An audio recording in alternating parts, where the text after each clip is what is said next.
বিসমিল্লাহির রহমানির রহিম। আসসালামু আলাইকুম। আমি পেঁয়াজগুলো দিয়ে দিচ্ছি। আমি আজকে আপনাদের জন্য পোপা মাছ রান্না করে দেখাচ্ছি। পোপা মাছের রেসিপি। পেঁয়াজগুলো দিয়ে দিচ্ছি। এই যে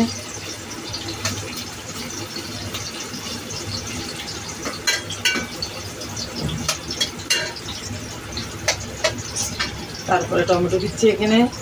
এই যে টমেটো খালি করে রেখেছি। এই যে ধনে পাতাটা দিয়ে দিচ্ছি, এটা গলে যাওয়ার জন্য। ধনে পাতা কাঁচা কাঁচা থাকলে ভালো লাগে না, তো খালি আমি মরিচ দিচ্ছি, কাঁচা মরিচ। তারপরে এই যে টমেটো, এখানে এগুলা হলুদের গুঁড়া আর মরিচের গুঁড়া এই যে পরিমাণ মতো নিলাম। তারপর লবণ নিলাম পরিমাণ মতো। এখন এগুলো নাড়াচাড়া করবো।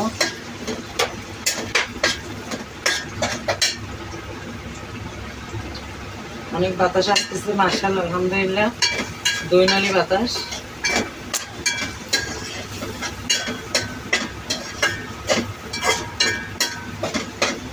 এই যে কাঁচা গন্ধটা চলে যাওয়ার জন্য আমি এগুলো নেড়ে চেড়ে নরম করে ফেলতেছি।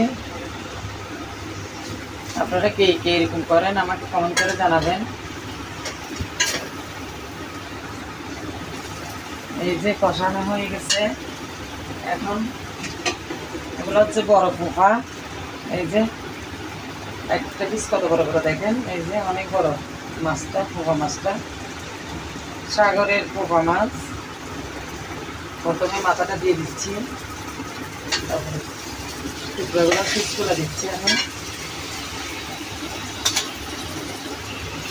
এই যে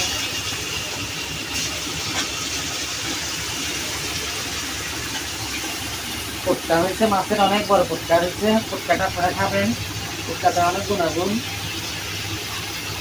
এই যে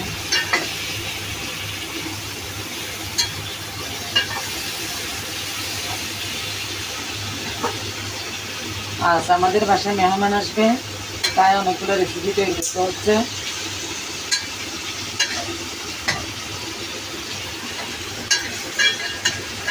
রান্না হচ্ছে একটা শিল্প, যে রাঁধে সে চুলো বাঁধে।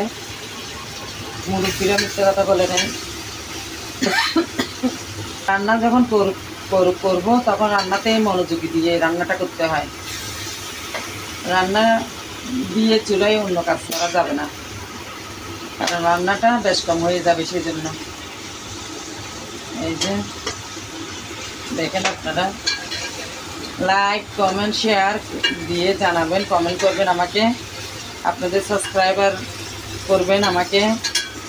আপনাদের এগুলোর জন্য আমার অনেক আশাবাদী হয়ে থাকি, আমার ইচ্ছে করে ভিডিও বানাতে। এই যে এখন আমি ঢাকনা দিয়ে দিব কয়েক মিনিটের জন্য, প্রায় 10 মিনিট 15 মিনিটের জন্য আমি ঢাকনা দিয়ে দিব।